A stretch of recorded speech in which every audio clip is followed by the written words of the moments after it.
Une bataille avec un alligator fait rage dans un lac. Non! Je vois pas. Un raton laveur coincé dans une remorque. Continue, il vient vers toi.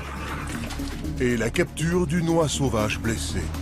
Les gens sont bêtes. Ils trouvent ça drôle de tirer sur les animaux alors qu'ils les font souffrir. Les animaux nous entourent, parfois d'un peu trop près. Préserver l'équilibre entre les hommes et la faune sauvage, c'est le travail des Animal Extractors.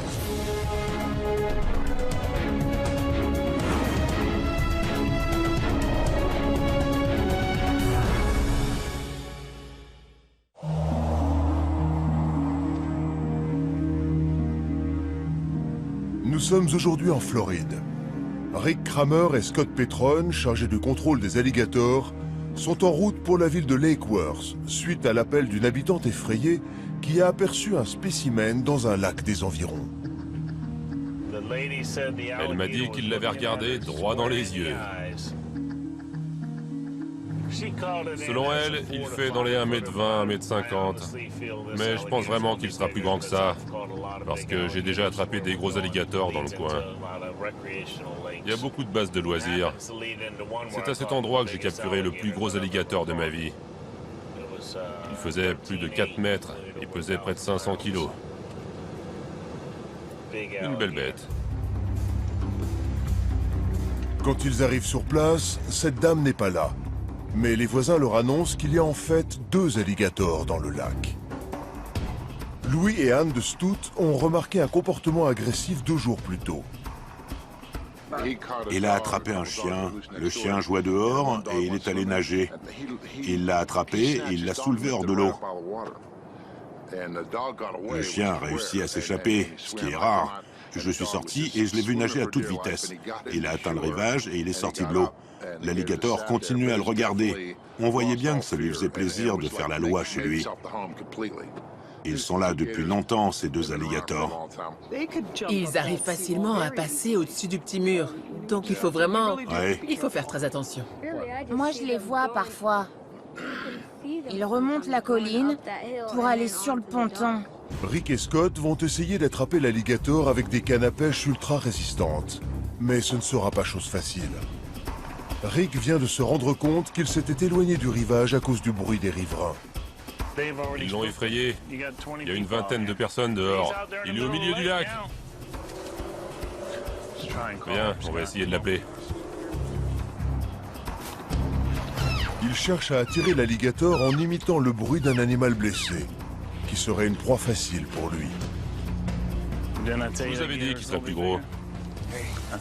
Plutôt 2,70 m.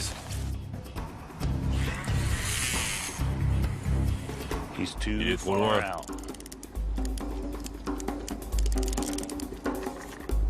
Rick essaie toujours d'attirer l'alligator vers le rivage. Ce serait bien qu'il s'approche un peu. Comme ça, je pourrais l'atteindre.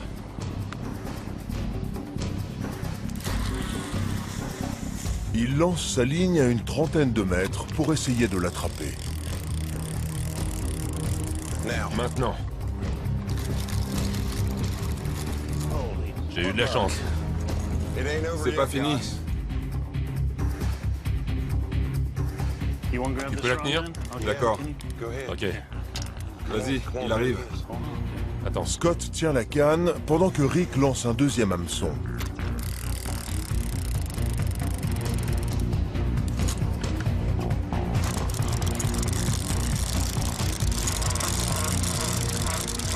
On mouline. Le deuxième y est? Ouais, il s'est retourné. Ou peut-être pas.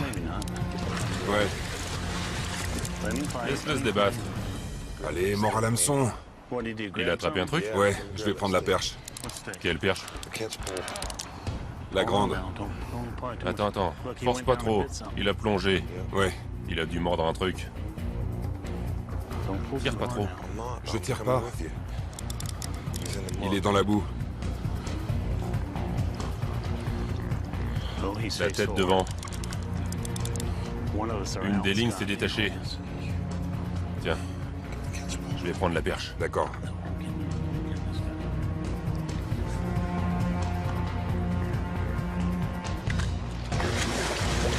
Oh non! Non! Il tire sur les lignes.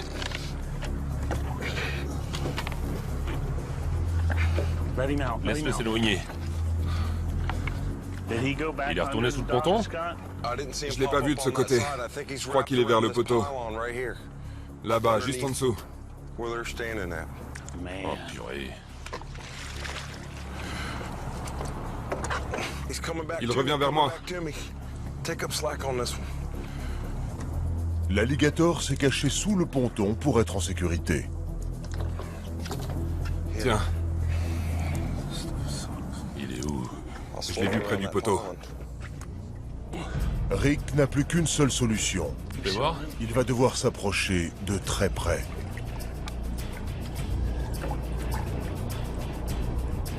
La ligne est autour du poteau? Non. Je vais le tirer vers moi. À n'importe quel moment, l'alligator pourrait l'attaquer et le mordre au visage ou au bras. Attention, ta tête. Finalement, Rick parvient à l'éloigner du ponton. Tu peux enlever la canne?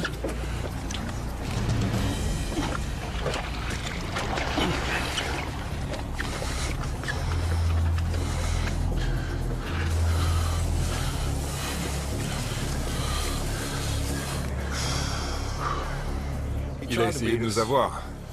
Scott immobilise sa mâchoire à l'aide de rubans adhésifs. Avec ses 80 crocs acérés, une morsure pourrait s'avérer catastrophique.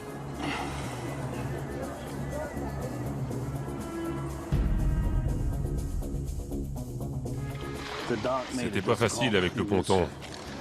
Il essayait de nous faire tourner en bourrique tout autour.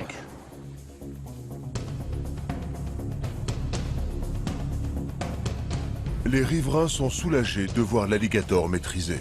Quand il faut choisir entre la sécurité de ses enfants et un alligator, Notre famille habite dans le reste du pays et ils se font toujours du souci pour nous. Ils voient les reportages à la télé, ils s'inquiètent beaucoup, mais ils savent qu'on fait attention. Et les enfants savent qu'ils n'ont pas le droit de venir si on n'est pas là. Je pense qu'on est assez responsable. On habite ici, il y a des alligators, faut s'y faire. Je suis content de l'avoir attrapé et de savoir que les enfants qui habitent près de ce lac seront en sécurité. Encore une fois, ce n'est pas la faute de l'alligator, mais depuis les dernières attaques qu'il y a eu en Floride, on nous appelle tout le temps. Vous savez, certaines personnes ne veulent pas qu'on les capture, d'autres le souhaitent, mais c'est notre boulot de les attraper avant que ça devienne dangereux. Grâce à cette capture réussie, il y a un alligator de moins dans le quartier.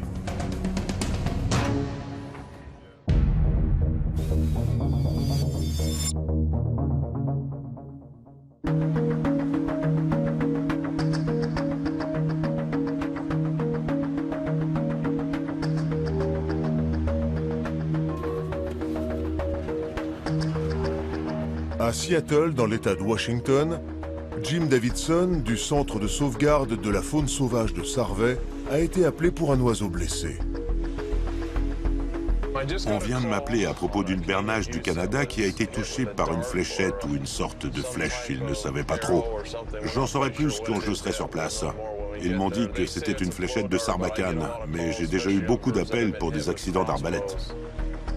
En période migratoire, les bernaches du Canada parcourent jusqu'à 1000 km par jour, avec des escales près de sources de nourriture. Elles ont choisi ce lac parce qu'elles peuvent quémander du pain aux habitants du coin. Souvent considérés comme une nuisance, les oies sauvages sont vulnérables aux attaques. En général, ce type d'oiseaux, quand elles sont en période de mue, elles ne peuvent plus voler. Donc elles devraient être assez faciles à attraper, on verra. Les oies sauvages perdent la totalité de leur plumage en période de mue. Elles sont donc incapables de voler pendant 4 à 5 semaines. Comment ça va, Jordan? Ravi de vous rencontrer. Jordan Haywood et sa compagne ont contacté Jim après avoir aperçu la bernache. Hier soir, on était en train de nourrir les oiseaux et on a remarqué qu'une des oies avait une fléchette dans le cou. Karine, ma compagne, est allée chercher du pain et elle continue à les nourrir pour qu'elles restent dans les parages. Jim assemble une grande perche avec un filet pour attraper l'oiseau blessé. En fait, ça arrive souvent. Les gens sont bêtes et irresponsables. Ils trouvent ça drôle de tirer sur des animaux. Ils pensent pouvoir les tuer. Mais souvent, ça provoque des infections et ça les fait souffrir plus qu'autre chose. Donc, Regardez, c'est celui-là. le plus éloigné, d'accord. Il s'est déjà approché? Oui, il est venu plusieurs fois. J'ai réussi à l'attirer près du rivage et à m'approcher. C'est bien celui-ci? Oui. Je vais descendre vers lui.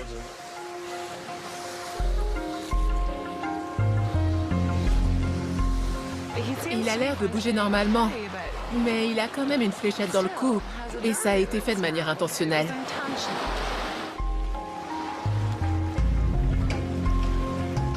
Patient, Jim essaie d'attirer l'oiseau blessé le plus près possible avant d'essayer de l'attraper à la main ou à l'aide de son filet.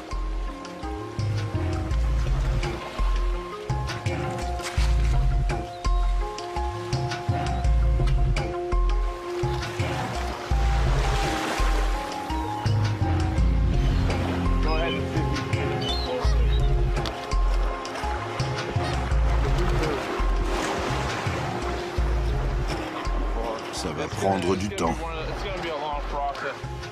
La nuit commence à tomber. Jim a peur de ne pas réussir à l'attraper aujourd'hui. Il n'a pas l'air de vouloir coopérer. Il se méfie. On y arrivera sûrement dans les prochains jours.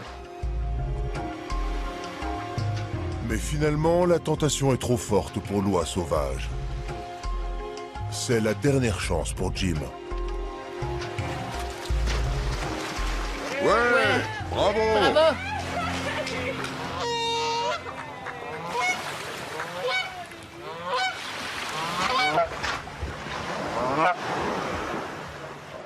J'ai déjà vu plusieurs oiseaux blessés comme ça, avec des fléchettes dans le ventre, dans la tête, à travers les ailes, et ça me choque à chaque fois. Ces animaux sont vraiment costauds. Ça m'étonne toujours qu'ils supportent aussi bien ces blessures. J'ai eu beaucoup de mal à l'attraper. Ça fait 1 heure que je suis là. Je ne pensais pas y arriver. Mais ça vaut le coup de persévérer. Allez, mon grand. Il est effrayé. Jim va maintenant amener l'animal blessé chez un chirurgien vétérinaire pour qu'il s'occupe de lui.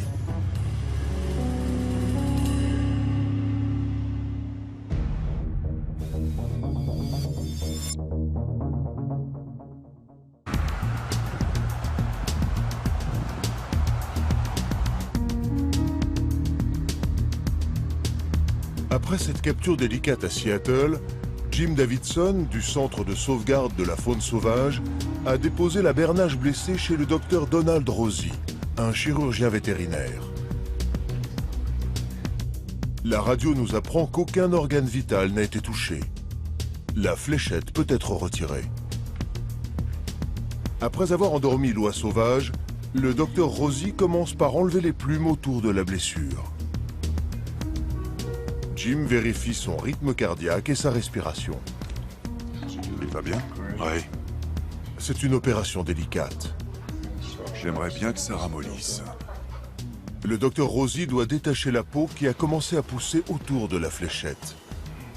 Voilà.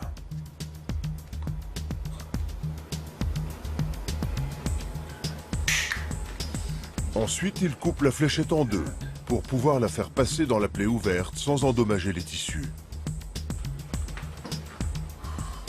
Et voilà. Une fois la fléchette retirée, ils attendent que l'oie sauvage se réveille. L'anesthésie, c'est toujours un moment très stressant lors d'une opération. On ne dirait pas comme ça, mais il faut vérifier en permanence la respiration et le rythme cardiaque. Ah, voilà. C'est bien. La bernache se remet vite de son anesthésie. Je pense qu'il retrouvera son état normal dans 1 ou 2 semaines et on pourra le relâcher. Une semaine plus tard, au centre de Sarvey, l'oiseau se porte bien.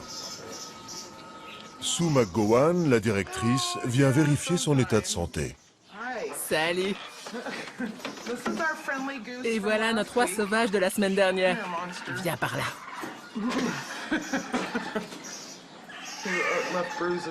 J'ai pas mal de bleus sur le corps.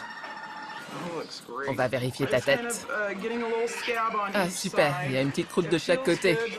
Ça m'a l'air bien. En fait, quand l'organisme a enrayé l'infection, on remarque ces petites bosses dures. Je lui donne encore son antibiotique pour être sûr que ça ne s'infecte pas. Mais il a l'air en forme. Il mange bien. Il est méchant. D'accord, va mordre ailleurs. Va faire un tour. On va continuer les antibiotiques, et s'il peut voler, comme il est en forme, je ne vois pas pourquoi on le garderait plus longtemps. Je pense qu'une semaine et demie ou 2 maximum, ça devrait suffire. Mais il est impatient de partir. Et dès que le personnel du centre a le dos tourné, il disparaît.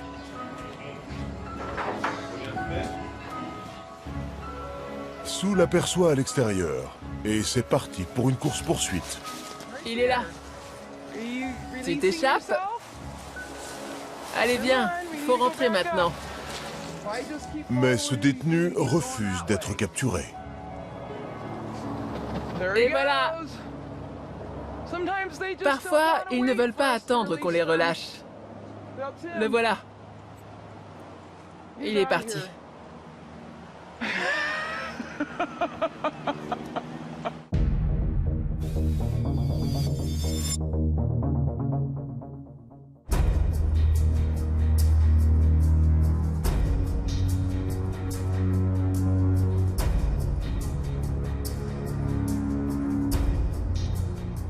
C'est le début de la soirée en Floride.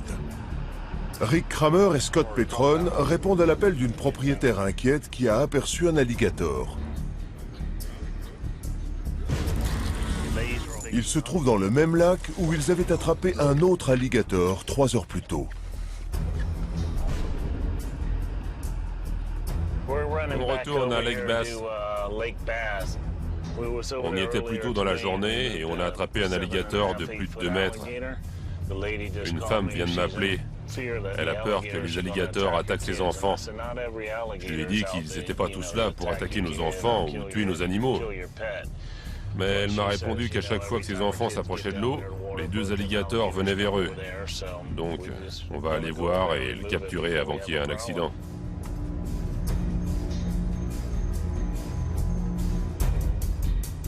L'appel provient de Tracy Hickman. Un de ces alligators a attrapé un chien l'autre jour. Il était caché derrière un bosquet et il attendait qu'un chien passe. Il en a attrapé un, l'a emmené jusqu'au milieu du lac et après, il a dû lâcher prise ou changer de position parce que le chien a réussi à s'enfuir. Heureusement. Vous savez, j'ai une batte de baseball cachée derrière la clôture. Au cas où. Et s'il faut, je suis prête à lui donner un bon coup. Rick est sur le même ponton qu'il y a 3 heures. Et il a réussi à planter son hameçon dans le 2e alligator. J'ai comme une impression de déjà-vu. Même technique? Ouais. Je vais essayer de le tirer doucement. C'est toujours mieux d'être à 2. Peu importe si l'alligator ne fait qu'1 mètre, il faut 2 hameçons. Parce que souvent, le premier ne s'accroche pas bien. C'est bon? On va y aller doucement, le tirer et mettre le 2e.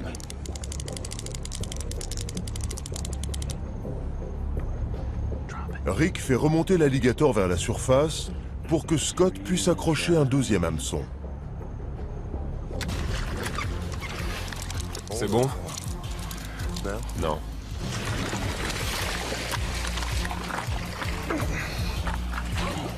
Il n'est pas rentré. C'est pas grave.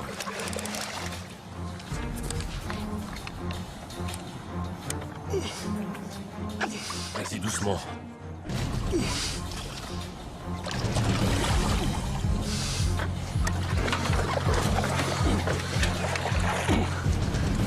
Tu l'as? Non.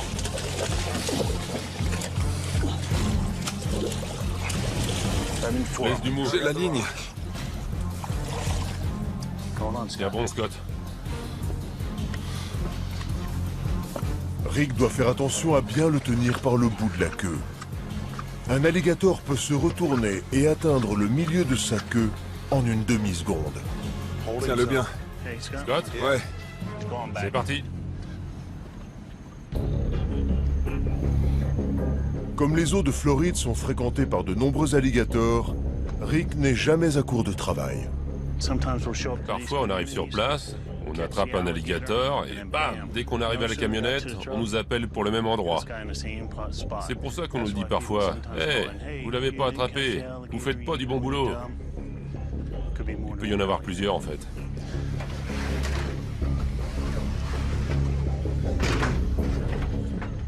On peut l'applaudir.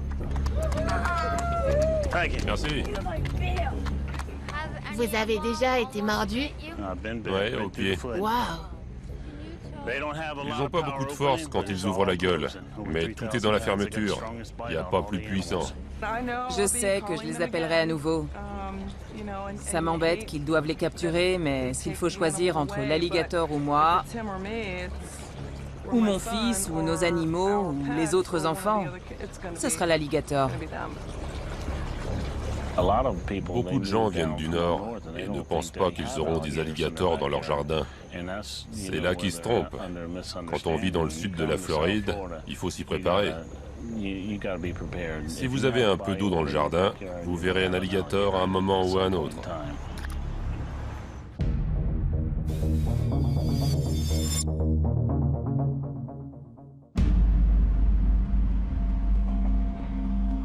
C'est le début de la soirée à Auburn, en Californie.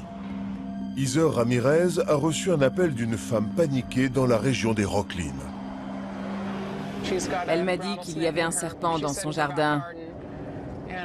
Je lui ai demandé de le surveiller, mais elle m'a dit qu'il y avait beaucoup de buissons et qu'elle ne se sentait pas trop à l'aise.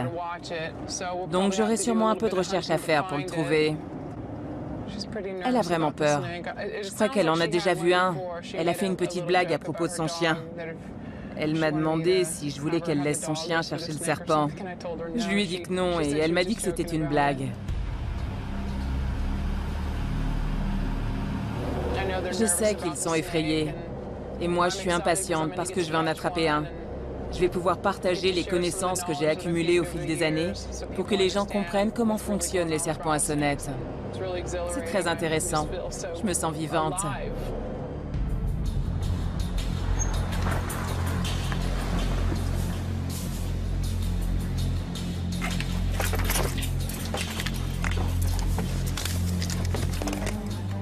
Ok, c'est parti. Enchanté, Ken. Enchanté, Jody. Heather est accueillie par les propriétaires, Jody et Ken Larson. Je vais juste habiller les enfants. C'est par là? Tu vas lui montrer? Ouais. Je sais pas où il est, D'accord. mais j'ai pas bien regardé. Pas de souci. C'est pas à vous de le faire. Je veux pas prendre le risque. C'est mon boulot. J'ai été en train de préparer le repas du soir. Je suis allée dans le jardin pour prendre quelques tomates. Le chien était dehors avec moi, il courait partout. Et à chaque fois qu'il s'approchait du potager, j'entendais un bruit. Ça ressemblait à un insecte. Sauf que ça durait plus longtemps. Au bout de la 4e fois, je me suis dit que ce n'était sûrement pas une sauterelle. Je me suis avancée vers le romarin. Et c'est là que j'ai vu un serpent à sonnette. Il était recroquevillé.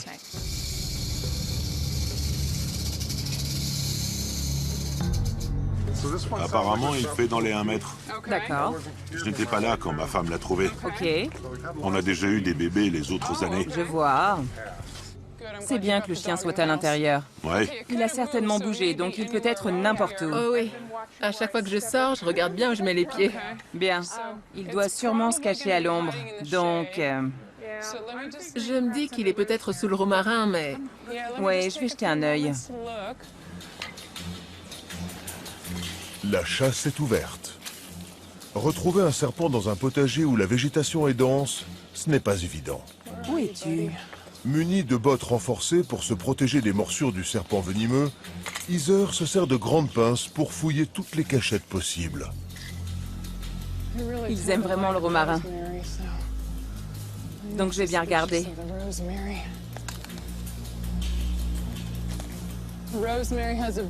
Le romarin, c'est un gros arbuste boisé et assez dense. Donc malheureusement, les rongeurs et les serpents aiment beaucoup s'y cacher. Ils se sentent protégés. Quand on regarde en dessous, c'est très difficile de les voir, ce qui est parfait pour eux, parce qu'ils ne peuvent pas être aperçus. Ce sont des animaux très timides. Aide-moi un peu le soleil. Pour repérer le serpent plus facilement, Heather utilise un miroir pour refléter la lumière du soleil dans les endroits sombres. Je le vois, il est là. Quand on regarde ici, entre les feuilles, on arrive à distinguer ses écailles. Je dirais qu'il fait 60 cm environ. Il a 6 anneaux sur la queue. Il est assez calme. Il se cache sous un plant de courge. Je vais l'attraper et le sortir de là pour que cette famille puisse à nouveau profiter de son jardin.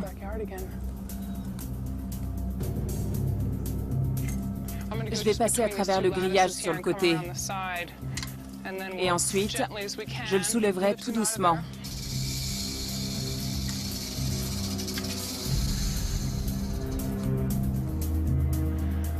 Je vais déplacer les feuilles de courge pour mieux le voir. Il ne bouge pas du tout. Il espère qu'on ne le verra pas avec son camouflage. On le voit quand même. Je vais le soulever tout doucement pour pas trop l'embêter. C'est pas vrai, il a bougé. Et il mord la pince. Et voilà. Je recule un peu. C'est un très beau serpent. C'est un mâle. Joli. 60 cm. C'est très dangereux d'avoir un serpent comme celui-ci dans son potager. Il est très alerte, alors qu'il fait 36 degrés. Le soleil se couche. C'est le moment de la journée où les serpents sont actifs. Mais celui-là, il va pas rester ici plus longtemps. Très joli. Je vais le mettre dans mon seau.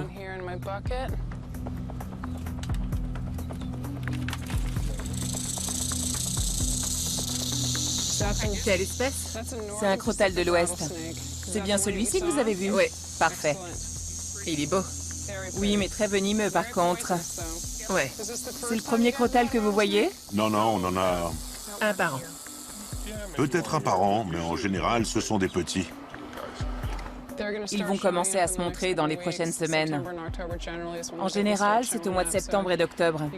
Il faut vraiment faire attention avec ce type d'environnement, là derrière. Ouais. Il y a beaucoup de cachettes pour eux. Heureusement, vous faites attention et vous savez à quoi ils ressemblent. On n'en a jamais eu d'aussi gros. Où est-ce que vous allez le relâcher? Dans les collines, D'accord. où il n'y a pas d'animaux à sabots et aucune habitation. Ok, bien. C'est une zone très éloignée et paisible.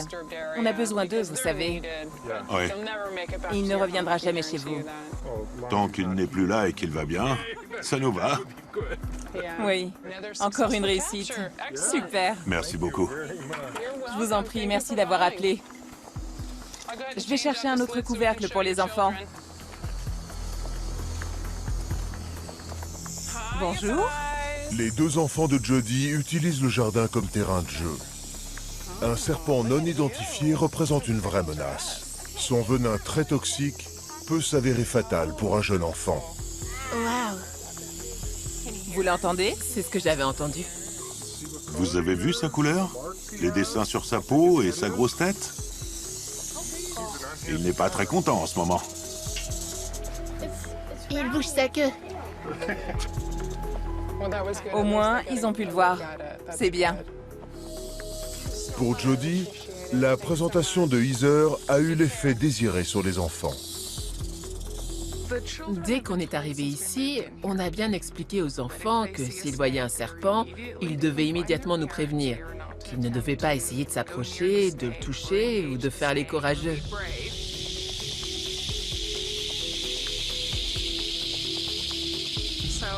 C'était bien de les voir l'observer, mais il n'avait pas envie de rester avec lui.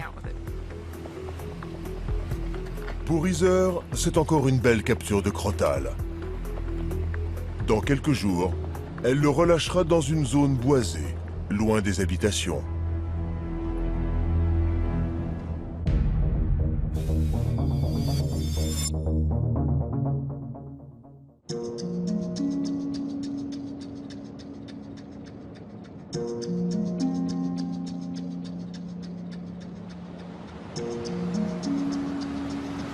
Le biologiste de terrain Carl Lackey est en route vers la forêt de Clear Creek, à Carson City, dans le Nevada.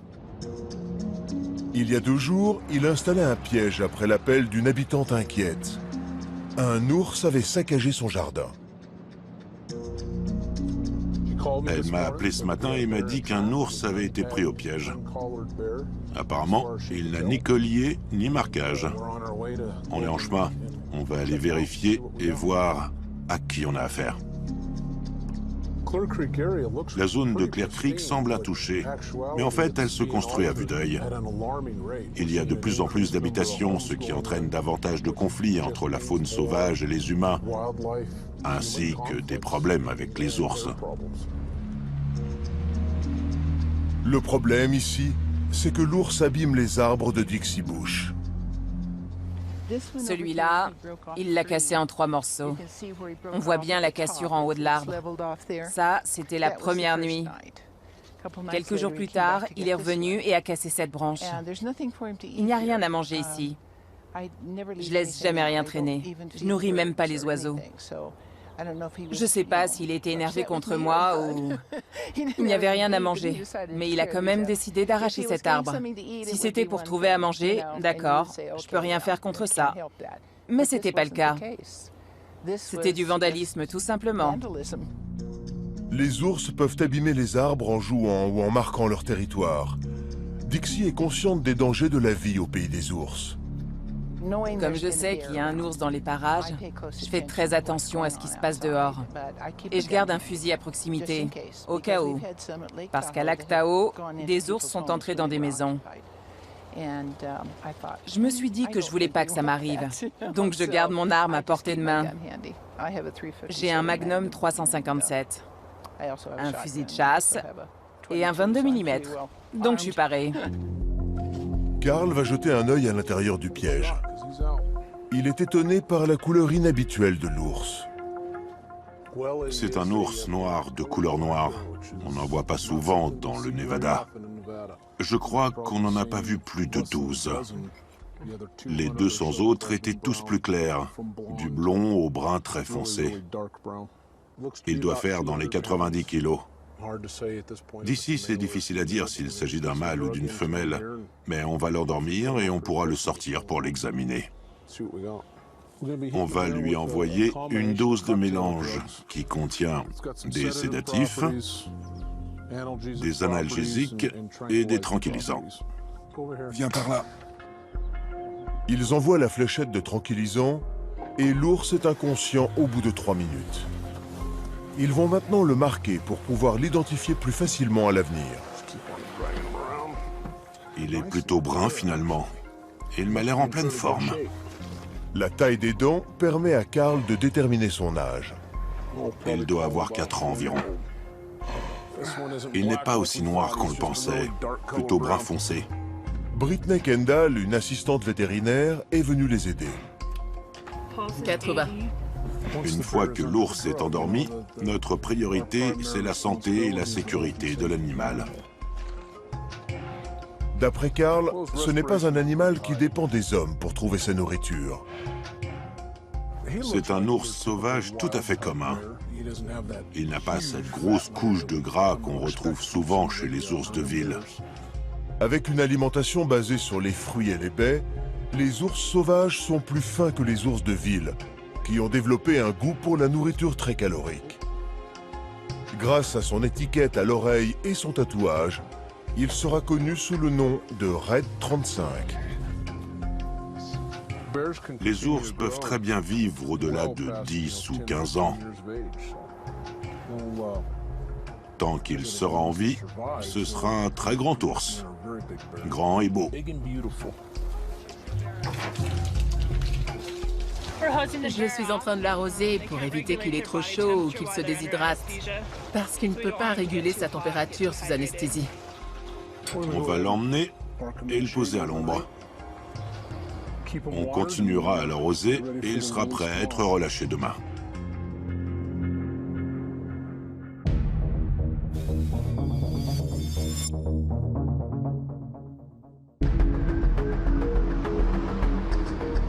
Brad Gates et Pete Nolan ont reçu un appel d'urgence d'une entreprise à Ajax, dans l'Ontario. Des employés ont aperçu un raton laveur dans le bâtiment. Avec le temps qu'il fait, les urgences s'accumulent. Les animaux s'accumulent. Ouais, c'est ça. Le raton laveur s'est caché dans une remorque attachée sur le côté de l'entrepôt. Ça doit être celle-là. Ouais. Alors, je pense qu'il nous faudra la cage, le collet et le filet. C'est ça? Ça devrait aller. Bonjour, je m'appelle Pete Nolan. Vous allez bien? Oui, et vous? Enchanté, je m'appelle Et Greg. voici Brad. Enchanté. Donc, vous avez un raton laveur dans une remorque. Oui, c'est ça. D'accord. Quand je suis venu ce matin, on a trouvé le raton laveur à l'arrière. Vous pouvez nous y emmener? Bien sûr. Ça fait longtemps qu'il est là? Depuis ce matin, on est en train de charger la remorque et c'est là qu'on l'a vu. Dans la remorque? Oui, c'est juste là. Et la remorque ne bouge jamais? Non, c'est du stockage. Une seule morsure de raton laveur pourrait provoquer d'importantes infections, y compris la rage. Brad et Pete sont équipés de gros gants de sécurité. Vous l'avez vu où exactement? Il était au fond, c'est une petite remorque. Très bien. Il était pas loin, elle restait au fond. Ok. Il y a quoi là-dedans? Des sacs de mousse, c'est tout. On s'en sert pour stocker la mousse. Bien. S'il s'agit d'une femelle allaitante, elle peut être très agressive. Brad et Pete doivent faire très attention. Je prends le filet.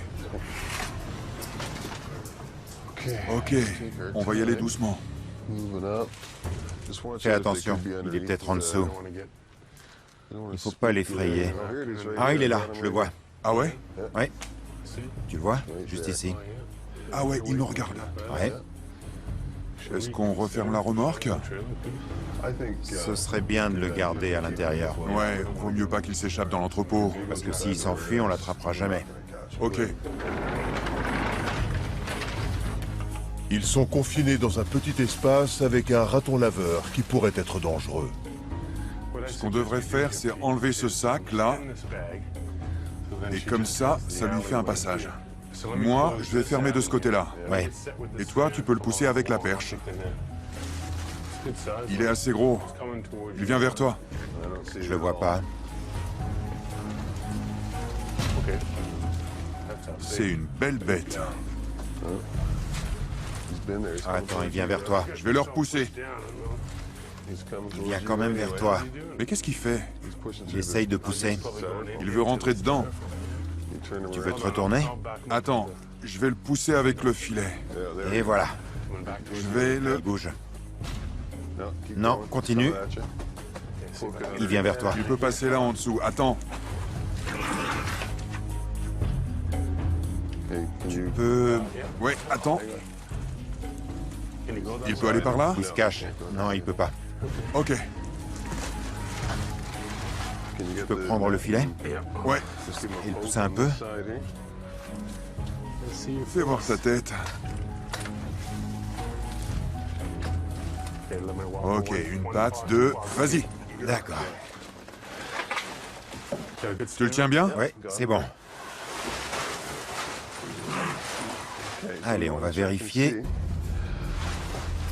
C'est pas une femelle allaitante, c'est sûr. Un garçon. C'est un mâle, donc c'est bien. Ça veut dire pas de bébé. Il est gros, belle prise. Oui, merci. Je me demande qui tient qui ici. Il tient la perche. Bien maintenu par la perche, le raton laveur ne peut plus blesser personne.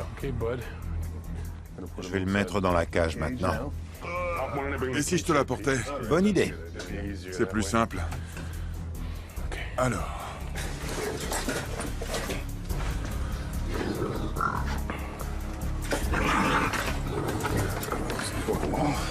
Voilà, Attends.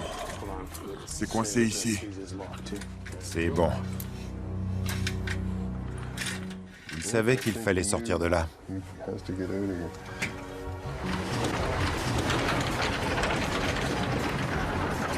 Une fois le raton laveur dans la cage, Brad et Pete discutent avec les employés pour comprendre comment il s'est retrouvé là. Alors c'est un gros raton laveur? C'est une belle bête. On s'est dit qu'il était sûrement venu à cause de ce qu'ils font dans le coin. Ah bon? Et ils creusent la terre et ils construisent un bâtiment. C'est bien possible. S'il vivait par là-bas dans un arbre, et s'ils l'ont déplacé, Il a dû venir ici. il faisait sa petite routine et il cherchait une cachette. Ouais. Les employés sont méfiants, mais ils veulent en savoir plus sur ce réfugié. J'ai entendu dire qu'il pouvait être agressif envers les hommes. Est-ce que c'est vrai? Les seules fois où on remarque de l'agressivité, c'est quand il s'agit d'une mère qui protège ses bébés. D'accord. Ou si vous les coincez dans un coin et que vous essayez de les attraper, ce genre de choses. Mais en général, ils font demi-tour. C'est vrai? Ils nous évitent toujours. Parfois, on confond l'agressivité avec un besoin de nourriture. Si un animal est nourri par un voisin, ils associent les hommes avec la nourriture. Donc ils pensent que leur prochain repas viendra de la prochaine personne qu'ils verront. Oui. Donc ça peut effrayer. On perçoit ça comme une agression, un animal qui nous approche. Mais dès qu'on frappe dans les mains et qu'on fait un mouvement brusque, ils s'en vont. Il s'en va. Et ils comprennent qu'ils n'auront pas à manger de notre part. Il n'y avait rien à manger à part de la mousse. Vous allez le mettre où? Dehors. Ouais. Il ne voudra pas revenir dans cette remorque avec ce qu'il vient de lui arriver. Ouais. Il n'est pas en sécurité ici. Il cherche des cachettes où ils ne seront pas dérangés. Je vois. Il a fait un mauvais choix. Il pensait pas qu'on allait le retrouver. Ouais. Maintenant que le raton laveur est en sécurité, Au revoir. Au revoir. tout le monde retourne au travail, y compris Brad et Pete. Ils n'ont plus qu'à trouver un nouvel habitat pour le raton laveur. Ça aurait été un bon endroit pour lui ici, avec toute cette mousse. Un bon matelas. Ouais. Je ne pense pas qu'il y était depuis longtemps. Il a dû venir cette nuit à cause de la pluie. Ça m'a l'air bien par ici. Ouais. Je vais m'arrêter là et m'enfoncer dans cette petite zone forestière. C'est un bon endroit pour se cacher et il pourra reprendre ses esprits et se détendre un petit peu. On essaye toujours de les relâcher près d'une forêt. Là, il pourra grimper dans un arbre pour être en sécurité et oublier sa journée. On va s'assurer qu'il ne se dirige pas vers la route qui est juste en face de nous. Selon la loi, Brad et Pete doivent le relâcher dans les environs pour éviter la propagation de maladies parmi les autres ratons laveurs. Ce petit bois semble être l'endroit idéal. Coucou. On va voir s'il y va directement. Prêt? Ok. On va le laisser sortir tout seul.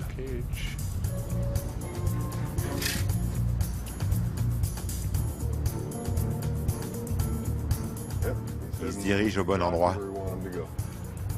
C'est parfait. Le raton laveur entêté s'est précipité dans le bois. Il savait exactement où il voulait aller. Il y a un petit sentier qui mène vers le bois. Il a sûrement dû le prendre de nombreuses fois.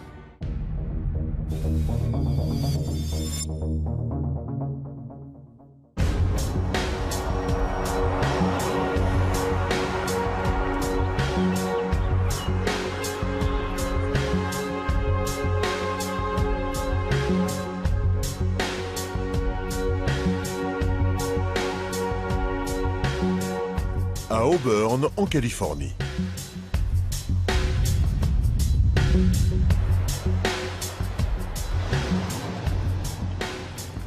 C'est le début de soirée. Len Ramirez fait suite à l'appel d'une femme inquiète qui vient d'apercevoir un petit serpent dans sa maison. L'appel venait de Meadow Vista. Une femme a vu un serpent sur sa terrasse. Elle m'a dit que c'était un bébé. Mais je pense qu'il s'agit d'un jeune crotal né l'année dernière. Je n'ai encore jamais capturé de nouveau-né. Ça va aller vite. Ça n'est pas très loin. Je crois qu'on est à une dizaine de kilomètres. On va bientôt y arriver. Elle a peur que le serpent se déplace, ce qu'il pourrait très bien faire. Et comme il est assez petit, il sera difficile à repérer.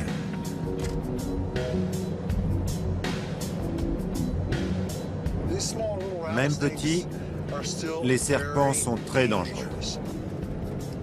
À mon avis, ils sont même plus dangereux quand ils sont petits. Tout simplement parce qu'ils sont plus difficiles à repérer. On peut très bien poser la main à côté d'un bébé sans s'en rendre compte. Alors qu'un serpent d'1,20 m, on le repère plus facilement et d'assez loin.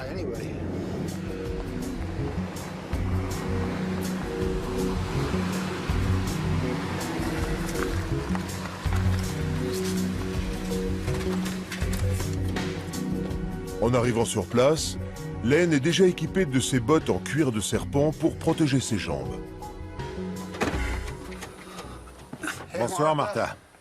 Il a également une grande pince pour rester à distance du serpent. Il a un peu bougé, il s'est mis en boule ici. Ah bon? Je ne sais pas s'il dort ou... Ok. J'espère. Ça va, Max? Martha Yourd a surveillé le serpent sans s'approcher de trop près. Coucou. Votre chien n'a rien? Non. Je venais juste d'aller le chercher dans la dépendance, donc il n'est jamais venu par ici. J'étais en train d'ouvrir la porte quand j'ai vu le serpent. Du coup, je me suis dit non, n'ouvre pas la porte maintenant. Ok. Il est quand même beau, non? Vous trouvez pas? Oui, les crotales de l'Ouest sont magnifiques. Je les aime beaucoup. C'est seulement le deuxième que je vois depuis qu'on habite ici. Et ça fait 9 ans. Il y en a beaucoup en ce moment. Il doit avoir 2 ans.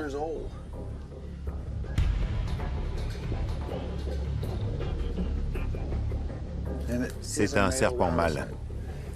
On le voit au bout de sa queue, parce qu'il est très fin.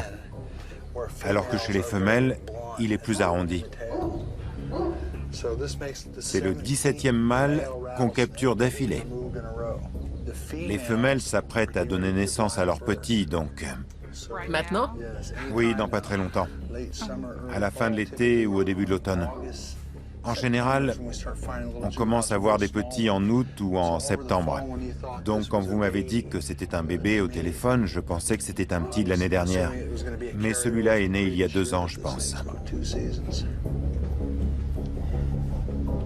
Ce serpent est un jeune, né les saisons précédentes.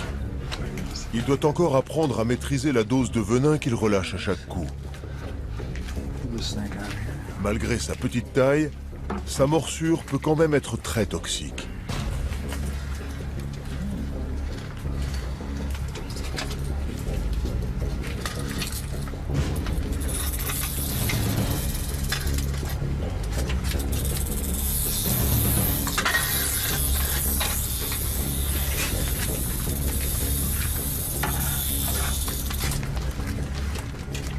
La capture a été rapide. Il fait beaucoup de bruit pour un petit. Il est en forme. C'est un crotal de l'Ouest. Il est très dangereux. Il est beau, oui. Comme souvent. Ouais. Vous savez, il ne faut pas les embêter, ceux-là. S'il vous mord, ça peut être très sérieux. Et ça peut être mortel pour un chien ou pour un chat. Maintenant que le serpent est en sécurité dans le seau, le mari de Martha vient jeter un œil. Le voilà. Heureusement que vous l'avez trouvé avant votre chien. Oui. C'est le plus gros problème qu'on a. On a vu beaucoup de chiens blessés cette année suite à des morsures. Ah oui. Vous pouvez l'observer de plus près maintenant. Ramenez-le chez lui. C'est fait. Encore une capture réussie.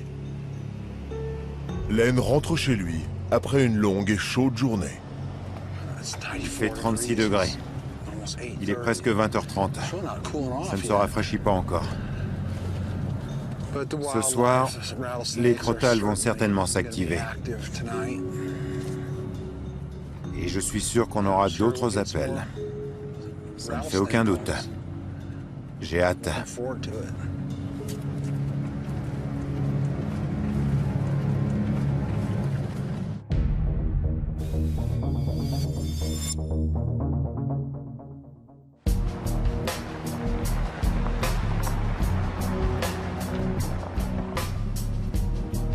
Dans le Nevada, Carl Lackey est de retour à Clear Creek, à Carson City, pour relâcher l'ours noir qui se baladait dans le jardin d'une habitation. Carl remorque l'ours jusqu'à une petite clairière. Pour le décourager de revenir au même endroit, Carl va se servir des techniques de modification comportementale pour qu'il associe cet endroit à une expérience désagréable. Voilà, on va relâcher Red 35 ici. En gros, c'est là qu'on l'a capturé. C'était cette maison. On ne sait pas pourquoi il dégradait les arbres de cette dame. C'est assez difficile à dire, mais les ours noirs marquent leur territoire sur les arbres de temps en temps. Ils se frottent contre l'écorce et cassent quelques branches pour prévenir les autres ours de leur présence. On a installé un piège et on l'a capturé hier. C'est une belle clairière avec de jolis arbres. Avec un peu de chance, il grimpera, on verra. Lors de la remise en liberté, il est important de l'effrayer pour renforcer sa peur naturelle de l'homme. Pour l'aider, Carl est entouré de ses chiens, Striker et Rooster. Le chien d'ours de Carélie est une espèce qui vient de Russie et de Finlande. Ils sont utilisés pour la chasse à l'ours brun. Et aux États-Unis, on les utilise pour effrayer les ours. Ils nous aident à trouver les ours en zone urbaine et à leur faire peur. C'est une technique comportementale. Son travail à lui, c'est de lui courir après, le chasser, s'approcher assez près pour qu'il grimpe dans un arbre. Tout ça fait partie du conditionnement inversé. On va faire ça vite.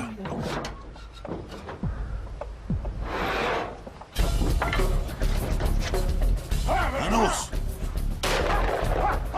En plus des chiens, Carl tire sur l'ours avec des balles en caoutchouc, prévues pour lui faire mal sans le blesser. Allez! Allez! C'est bien, Rooster. Regarde l'ours. Il commence à descendre. Et je vais essayer de le faire remonter. Pas bien, l'ours.